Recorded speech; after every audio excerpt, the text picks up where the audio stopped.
Today's episode of Inside Gaming Daily is sponsored by Manscaped. You can get 20% off and free shipping with the code INSIDE at manscaped.com. Hey everyone, welcome back to Inside for Tuesday. Hey, it's Tuesday, and we don't want to get monetized, so it's Tiddy Tuesday!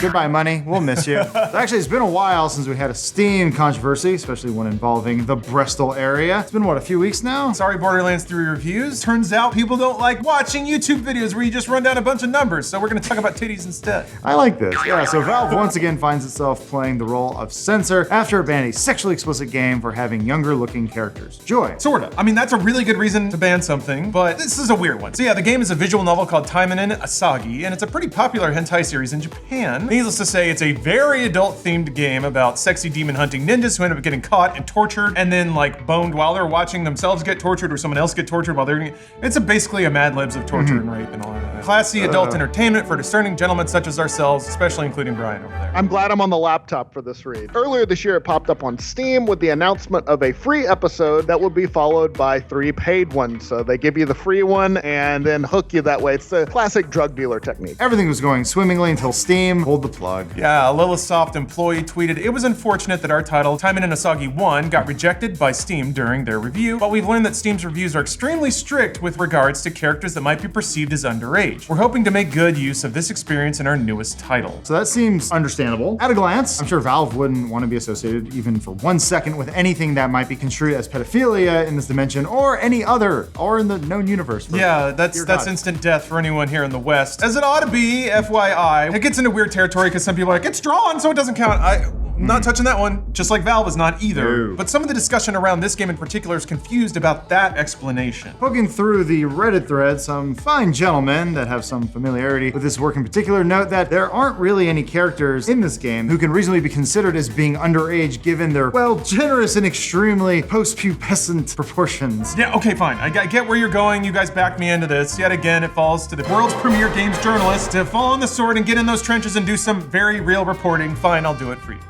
You're a hero. What he's saying right now is that he looked up porn at work. Yes, I did. On the clock. That'll wake you up harder than or faster than a stiff cup of coffee. Anyway, I gotta admit, I'm a little confused Harder. too. Yeah.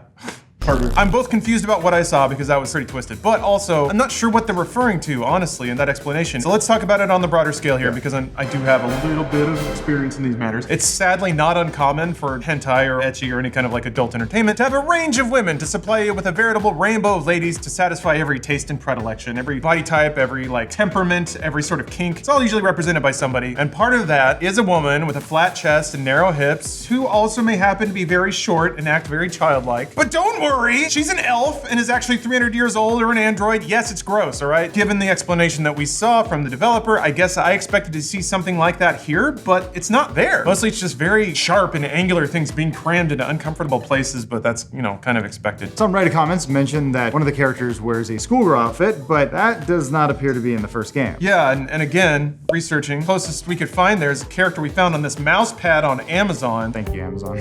Yeah, which she's wearing a schoolgirl outfit, but there's no way that bust of a woman is underage. No, she's a brick house. Oh boy. Mighty. Tell us more what Reddit had to say, Brian. Reddit commenter X, the protagonist X, great name, shared their expertise on the matter, saying that they are 100% sure she is not in the first game. She only appears in her own game, which it wasn't coming to Steam. Why did this game get whacked with the censor bat for content it doesn't even have? We don't have the answer to that right now, and we'll probably never get it. And of course, this has sparked the usual discussions about censorship and what is and isn't okay on Steam. It's not an easy issue, right, Brian? It seems like it should be. Just tell us the rules, but it doesn't really work that way. No, it's an issue with seemingly no easy conclusion, and it's one that Valve has kind of found itself on both sides of. I mean, they've been dealing with this for a while, and a lot of this recently grew out of a controversy last year when Valve had been removing a lot of games for various, and some would say arbitrary reasons. Predominantly, it was around adult content. So some adult game developers said they got emails from Steam saying that their games were reported for pornographic content. And this sparked a revolt by some of them. One dev said that they were going to work with another distributor, GOG, to distribute their games in the future. Yeah, meanwhile, there was a whole separate controversy over a game called Active Shooter. Yeah. Shocking. A game called Active Shooter would be remotely controversial. Yeah, it was built as a school shooting simulation where you can play as law enforcement or the actual school shooter. That's what happens when you take the limiters off. People are going to test the limits as hard as they can push them. And to the surprise of nobody, Valve removed the game, but it didn't address the game's content, saying instead that its move was due to trolling behavior of its developer. This all led to a much larger discussion about what exactly was allowed on Steam and why. apply, and it prompted Valve to try and lay out some ground rules so at least their enforcement would seem like it's universal and fair. Yeah, and they pretty much went with a hands-off approach, at least at first. Yeah, shockingly, that didn't work out in the long run.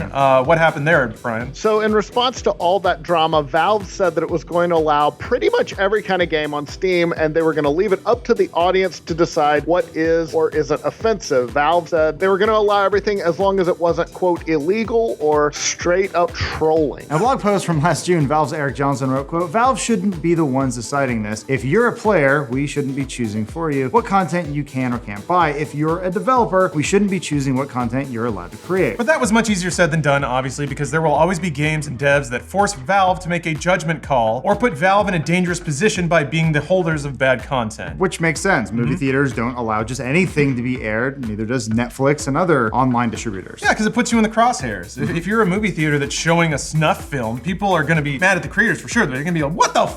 Why did you show this? So you do have some responsibility for what happens in your house. So once again, I think appropriately, Valve found itself in the role of being a censor. And also in December, just months after its hands-off announcement, Valve banned games that featured themes of child exploitation. Yay! Good. No, I mean, good. And then earlier this year, after an outcry about a game called Rape Day, boy, man, these games really wear their intent on their sleeves, don't they? It was scheduled to release through Steam Direct. Valve said it wasn't going to happen, saying that it posed, quote, unknown costs and risks, which is to say, yo, this could get us sued. So we're not gonna do that. In a blog post addressing the subject, Valve wrote, quote, "We respect developers' desire to express themselves, and the purpose of Steam is to help developers find an audience, but this developer has chosen content matter and a way of representing it that makes it difficult for us to help them do that." Again, it's that like libertarian mindset of we're not going to address the actual cultural issues here, we're just gonna talk about the business aspect of it, which is that this content puts us at business risk, so suddenly we care. That's not a universal metric though. That's not something a content creator can look at and say, well, before I put a year into making this game, I don't know if you're gonna suddenly decide that this is a risk for you or not, so I need a guideline to work off of. And obviously the audience would like that too, so they can't accuse Valve of being biased when they enforce these things. It's complicated. Anyway, censorship issues have also filtered down to the console world. This is not just a Valve thing, it's actually a pretty hot topic in culture in general right now. Sony reportedly is toning down on adult content with the PlayStation 4. But Nintendo seems to have a different view. Company president Shuntaro Furukawa was asked earlier this year about Sony's newfound regulation of sexual content. From there, Furukawa said that Nintendo didn't follow suit and instead they rely on ratings agencies to handle that particular thing, basically trusting the system as it is established now. And believe it or not, they actually appear to be sticking to that. There are games on the Switch that have nudity and ladies of extremely healthy constitution. Which is shocking for the company that around 2 decades ago freaked out at the depiction of a crucifix or any general references to religion. Yeah, a lot of games got very heavily messed with, like Maniac Mansion, ActRaiser, Castlevania. A lot of religious imagery was just yanked out. That is now enforcement wasn't anywhere near uniform, which is the elephant in the room here.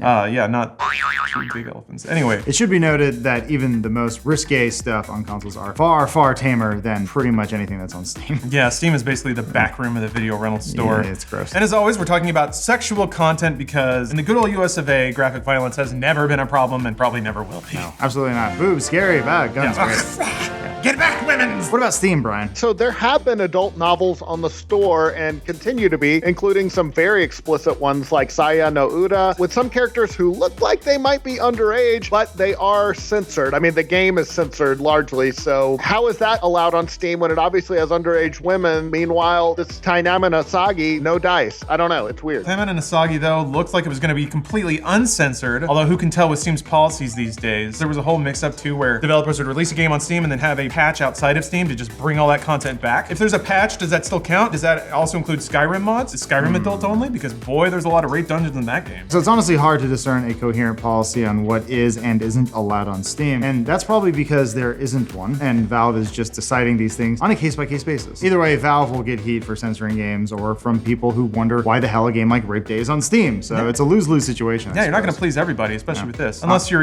a game that offers a wide array of ladies.